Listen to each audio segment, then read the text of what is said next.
So here we have the Ford Focus on a 67 plate. I'm going to start off by showing you around the outside of the car, and then we'll hop in and run through some controls on the inside of it. From the outside you can see it's a 5-door car with alloy wheels and tinted windows. Let's start off inside the boot area first of all. As we approach the back of the car, you can see we have reversing sensors, plenty of boot space as well, along with that 60/40 split folding rear seat should you wish to increase this space even further. Okay, so we're just going to work our way back around to the front of the car, and then we'll hop in and run through some controls on the inside of it from there. But now that we've done a full circle, you can see it's in lovely condition the whole way round. Just briefly before we climb in, I think it's well worth seeing the interior from this exterior point of view. There's plenty to run through on the dashboard, so let's hop in and we'll do that right now. Okay, now that we're inside the car, we're going to start with the dials. Over on the left-hand side, we have the rev counter. On the right-hand side, the speedometer. In the middle at the bottom, the fuel gauge and coolant temperature gauge. And above that, the main trip computer, which includes the total miles of this car. They are 79,866. We have the digital readout for the speedometer in that section. You can change the information displayed there using buttons on the steering wheel for various bits of trip computer information. You can, if you wish to, have these 4 pieces of information displayed simultaneously. And now we're back round to the beginning again. And the buttons that I was using to do that are just here. We have cruise control and speed limiter beneath that. And over on the right-hand side, stereo and phone controls. The phone controls can only be used after you pair the phone up to the car, which is done over on the touchscreen in the center by hitting Add Device. Search for your vehicle on your device and select it once it is found. And then following the instructions on screen from there.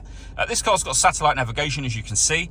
Really nice, easy system to use. And then when it comes to audio, plenty of options there as well. Including Bluetooth audio, so you can stream your music wirelessly as well as making and receiving phone calls.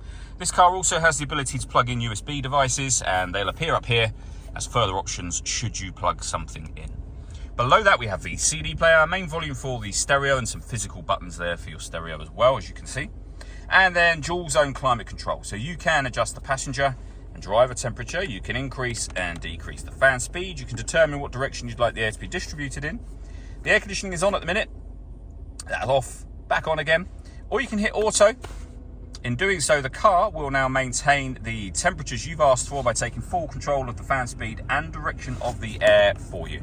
You can override that manually whenever you wish to, and you can see auto has gone off, and you can adjust the fan speed accordingly as well.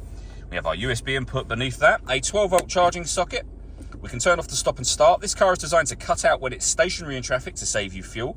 The system is off when that light shows. We can turn our parking sensors on and off as well. And this car has got autonomous parking. If I give that button a push, you can see we have options to parallel park and perpendicular park. This car is able to park itself, essentially. It will take control of the steering. It will tell you when to move forwards, when to put it into reverse, and then obviously you can use the parking sensors to stop as and when you need to, of course. But it's a very, very clever system. And then finally, we have the 6-speed manual gearbox. All that leaves me to say is thank you for taking the time to watch this video.